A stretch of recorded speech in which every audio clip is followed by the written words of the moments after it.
आइए दोस्तों देखते हैं लेबोरेटरी ग्लासवेयर का पार्ट 3। वो ग्लासवेयर जिनका नाम जानना आपके लिए बहुत ज़रूरी है, क्योंकि इसके बिना आप लैब में काम कर ही नहीं सकते। यह है दोस्तों आपके सामने पिक्चर या डायग्राम पास्चर पिपेट का। This is a device used to transfer small quantities of liquid. जब हमें लिक्विड छोटी क्वांटिटी में ट्रांसफर करना हो एक कंटेनर से दूसरे कंटेनर में, तो काम आती है ये। They are used in the laboratory and also to dispense small amounts of liquid medicines। ये लेबोरेटरी में भी काम आती है, और जब हमें थोड़ी मेडिसिन लेनी होती है छोटी क्वांटिटी में लिक्विड, तब भी काम आती है। They are available in different sizes. ये अलग अलग साइज में अवेलेबल रहती है। यह दोस्तों आपके सामने पिक्चर इग्निशन ट्यूब की। देखने में टेस्ट ट्यूब जैसी है, लेकिन उससे छोटी होती है ये। Glassware used to hold small quantities of substances which are undergoing direct heating by a Bunsen burner or other heat source। दोस्तों जब हमें केमिकल को डायरेक्ट हीट में गर्म करना होता है, जैसे बंसन बर्नर में या दूसरे हीट सोर्स में, तो हम इसमें रख के गर्म कर सकते हैं, तब यूज आती है ignition tube. It is made up of soft glass and smaller as compare to a normal test tube. ये सॉफ्ट ग्लास की बनी होती है और टेस्ट ट्यूब से छोटी होती है। Like fusion tubes, it is also used in sodium fusion. Fusion tube की जैसे ये सोडियम फ्यूजन में भी काम आती है। It is the tube which is disposable. ये डिस्पोजेबल ट्यूब है। दोस्तों यह है आपके सामने फ्यूजन ट्यूब। ये बहुत सारी फ्यूजन ट्यूब एक साथ है। Fusion tube is a small glass tube used for conducting experiments such as the sodium fusion test, Lassaigne's test. दोस्तों एक छोटी ग्लास ट्यूब जैसी है जो एक्सपेरिमेंट करने के काम आती है, जैसे sodium fusion test, Lassaigne's test के अंदर। It is also used for finding the melting or boiling point in which a small amount of sample is to be heated excessively। जब हमें किसी केमिकल सब्सटेंस का मेल्टिंग या boiling point पता करना होता है, तो हम इस ट्यूब में डालते हैं और उसको खूब गर्म करते हैं, एक्सेसिव हीट में गर्म करते हैं। जब वो मेल्ट होता है तो हमें पता लगता है वो उसका मेल्टिंग पॉइंट क्या है। ये पिक्चर है क्रूसिबल्स की। ये भी क्रूसिबल है, ये भी क्रूसिबल है। इट इज अ सिरेमिक और metal container used to melt substances by heating at high temperature। जब कोई पदार्थ पिघलाना हो तो बहुत एक्सेसिव हीट कर हाई टेम्परेचर देकर हम इनके अंदर पिघला सकते हैं। It is made of graphite और porcelain that melts only at very high temperature. ये ग्रेफाइट या पोर्सलिन का बना होता है, और जो बहुत ही ज़्यादा टेम्परेचर होगा तभी गलेगा या तभी पिघलेगा। Also use to carry out chemical reactions at high temperature and analysis. जब हमें केमिकल रिएक्शन करनी हो बहुत हाई टेम्परेचर पर, तो इनके अंदर केमिकल रिएक्शन करवाते हैं और जांचते हैं। They are available in several sizes and typically come with a crucible cover. ये अलग अलग साइज में होती हैं, जैसे आप देख सकते हैं, ये छोटा है, ये बड़ा है, ये छोटा, ये बड़ा, और इनके ऊपर कवर भी आता है, हम जिसे लिड बोलते हैं। यह है दोस्तों आपके सामने क्लैम्प। देख सकते हैं आप, ये पकड़ने के काम आता है। यूज टू होल्ड यूटेंसिल और ग्लासवेयर यूटेंसिल होल्ड करने के। दोस्तों इसके बीच में हम ग्लासवेयर रख सकते हैं और इससे हम कस सकते हैं, मतलब ये जो स्पेस है ज़्यादा या कम किया जा सकता है। ग्लासवेयर आपको कौन सा होल्ड करना है, हमें इस तरीके से इसमें सेट करना पड़ता है यूज़ करने के लिए। ये दोस्तों स्टॉप कॉक। ये देख सकते हैं डायग्राम, ये डायग्राम, ये diagram. It is a type of valve. ये एक तरह का वॉल्व है, use to control the flow of liquid और गैस या लिक्विड का फ्लो अगर मुझे कंट्रोल करना है तो काम आता है। Made up of glass and plastic. Glass और प्लास्टिक का बना होता है। व्हेन क्लोज फुली लिक्विड और गैस स्टॉप्स फ्लोइंग। जब इसको पूरा बंद कर देते हैं तो इसके इधर या उधर लिक्विड या गैस नहीं फ्लो होगी। For example in case of titration, when liquid is added from burette to the conical parts. जैसे हम टाइट्रेशन में क्या करते हैं, ऊपर से ब्यूरेट से लिक्विड डलता है और हम क्या करते हैं, इससे बंद कर देते हैं या खोल देते हैं। हम इसे जितना खोलेंगे उसके अकॉर्डिंग लिक्विड आपका ड्रॉप बाय ड्रॉप नीचे आएगा। मतलब हम लिक्विड के फ्लो को कंट्रोल कर सकते हैं, और यही काम होता है स्टॉप कॉक का। यह आपके सामने डायग्राम थील ट्यूब का। दोस्तों टेस्ट ट्यूब जैसी है, लेकिन डिफरेंस क्या है, इसके अंदर एक साइड आर्म है। It is named after German chemist Johannes Thiele. एक जर्मन केमिस्ट था जोहान्स थील नाम का, उसके नाम पर इसका नाम पड़ा है Thiele tube. Laboratory glassware design to contain and heat on oil bath.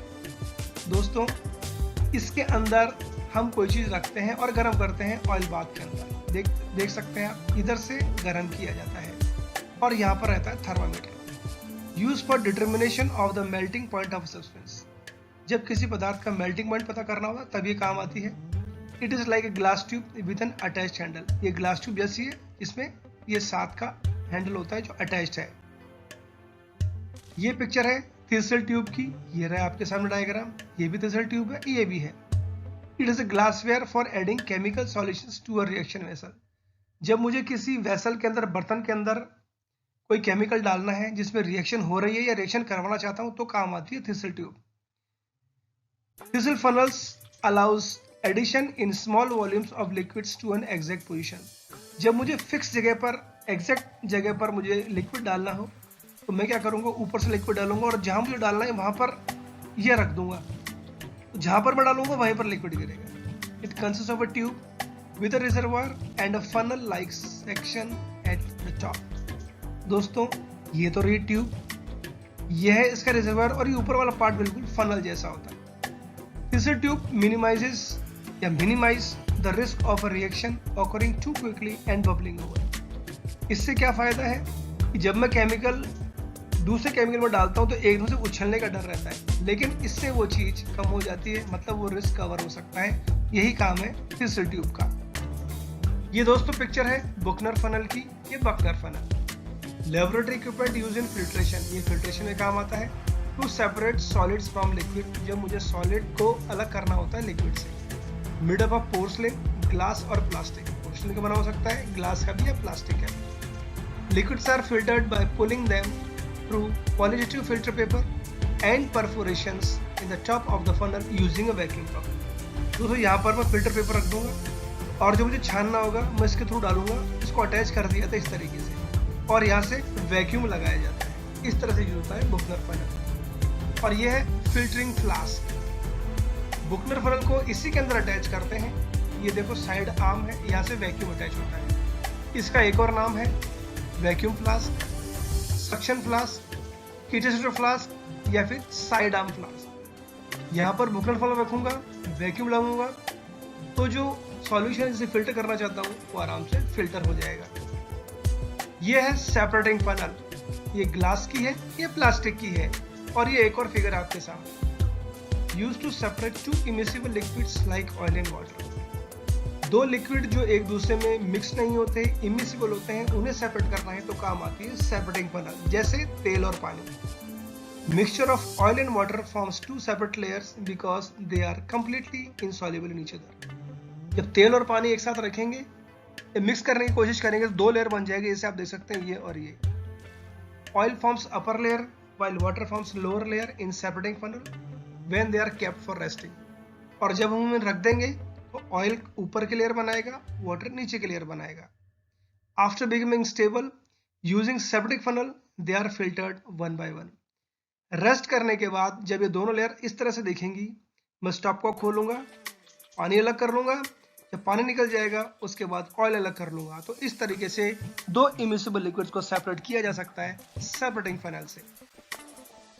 ये डायग्राम है आपके सामने, ये फिगर आपके सामने स्टैलेग्मामीटर का। इस glassware instrument use manually to find out the surface tension of liquid. Liquid का सरफेस टेंशन नापने के काम आता है। Liquid is allowed to flow between the 2 markings and the number of drops are counted. दोस्तों एक यहाँ पर मार्किंग होती है, एक यहाँ पर मार्किंग होती है। ऊपर से लिक्विड को खींचा जाता है और छोड़ दिया जाता है। लिक्विड ड्रॉप बाय ड्रॉप गिरता है। 2 मार्किंग के बीच में कितनी ड्रॉप बनी लिक्विड को गिरने में, वो काउंट की जाती है। एक फॉर्मूले में नंबर ऑफ ड्रॉप्स पुट किया जाता है और लिक्विड का सरफेस टेंशन मेजर किया जाता है। दोस्तों ये है एंड्रीसन पिपेट, ये भी और ये भी। साइंटिस्ट था जिसका नाम एल्फ्रेड एंड्रीसन, जिसके बेस पे इसका नाम पड़ा है। ये होता है 550 ml का सिलेंडर और इसके बीच में होती है ये पिपेट 10 ml की। और ये मेन काम आता है पार्टिकल साइज डिस्ट्रीब्यूशन। मुझे जिस भी पाउडर का पार्टिकल साइज डिस्ट्रीब्यूशन पता करना होता है उसको मैं सस्पेंशन बनाकर डाल देता हूँ। वो सस्पेंशन धीरे धीरे नीचे सेटल होगा। मैं कुछ देर बाद इस पिपेट से, बीच वाले पिपेट से निकालता रहूँगा, विड्रॉ करता रहूँगा सैंपल, और एक इक्वेशन में कुछ वैल्यू पुटअप करूंगा और उससे पार्टिकल साइज डिस्ट्रीब्यूशन मुझे पता लगेगी। यह है पिक्चर ओस्वाल्ड विस्कोमीटर, यह है U tube. Also known as U tube viscometer और कैपिलरी विस्कोमीटर, इसका एक और नाम है यूट्यूब विस्कोमीटर या कैपिलरी विस्कोमीटर। दोस्तों बीच में यहाँ पर होती है कैपिलरी, ये है कैपिलरी, ये है कैपिलरी, इसलिए इसका नाम है capillary viscometer. Device used to measure the viscosity of liquid with a known density, ये विस्कोसिटी नापने का काम आता है लिक्विड के। Method of determining viscosity with this instrument consist of measuring the time for a known volume of liquid to flow through the capillary under the influence of gravity। दोस्तों दो marking के बीच में लिक्विड को पास होने में कितना time लगा वो नोट किया जाता है और फिर फॉर्मूले में पुटअप किया जाती है वैल्यू, उससे उसकी विस्कोसिटी पता लगती है। जिस लिक्विड को इसमें हम रखेंगे और दो मार्किंग के बीच में कितना टाइम लगा वो हम नोट करेंगे। यह है डायग्राम पिक्नोमीटर का। अलग अलग साइज के हो सकते हैं, जैसे ये आपके सामने अलग अलग साइज के हैं। Device use for measuring and comparing densities और specific gravities of liquids and solids including soil. दोस्तों डेंसिटी नापने के काम आता है लिक्विड्स के या सॉलिड्स के। Pycnometer bottles are made of glass and have a glass stopper with a capillary tube for air bubbles to escape। ये bottles जो होती हैं ये ग्लास की बनी होती हैं और यहाँ पर एक स्टॉपर भी होता है, इसमें कैपिलरी होती है, उससे क्या है जो हवा होगी एक्सेस में वो बाहर निकलने के लिए। यह है डायग्राम या पिक्चर आपके सामने रिटॉर्ट। आप देख सकते हैं एक ये वाला पार्ट है, एक ये वाला पार्ट है और एक ये लंबी ट्यूब है, ये वाला पार्ट है। It is a vessel used for distillation of substances that are placed inside and heated. ये डिस्टिलेशन के काम आता है, पदार्थ को इसमें रखा जाता है, गर्म किया जाता है, डिस्टिलेशन होने के बाद सब्सटेंस वेपर बनेगा और यहाँ से कलेक्ट किया जाता है इसको रिसीवर में। दोस्तों ये एक और पिक्चर है और ये एक और पिक्चर आपके सामने रिटॉर्ट की। इट इज अ ग्लास और metal bulb having a long curved spout through which the distillate may pass to enter a receiving vessel.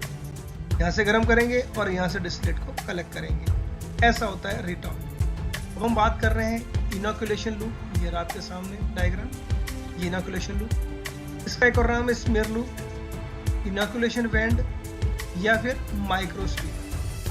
Mainly काम आती है माइक्रोबायोलॉजी लैबोरेटरी में, जहां पर हमें सैंपल ट्रांसफर करने होते हैं माइक्रोब्स के, जिसे इनोकुलम बोलते हैं। The tip is made of nichrome, platinum और टंगस्टन। दोस्तों ये जो टिप है ये बनी होती है नाइक्रोम, प्लैटिनम या फिर टंगस्टन की। Tip is sterilised before transfer of sample. जब मुझे सैंपल इसमें से लेकर ट्रांसफर करने होते हैं तो पहले मुझे स्टरलाइज करता हूँ डायरेक्ट फ्लेम में गर्म करके। तो दोस्तों ये थे ग्लासवेयर आपके पार्ट 3 वाले। लैबोरेटरी ग्लासवेयर पार्ट 4 में जल्दी ही आपसे मुलाकात होगी। आपको जानकारी कैसे लगी दोस्तों? आपको ऐसे वीडियो मिलते रहेंगे। चैनल सब्सक्राइब करना ना भूलें, बेल आइकन प्रेस करना बिल्कुल भी ना भूलें, ताकि जैसे ही वीडियो रिलीज हो आपके पास इंफॉर्मेशन मिल सके। चैनल सब्सक्राइब पुनः आपसे रिक्वेस्ट है जरूर करें। सुरक्षित रहें। धन्यवाद। जय हिंद, जय भारत।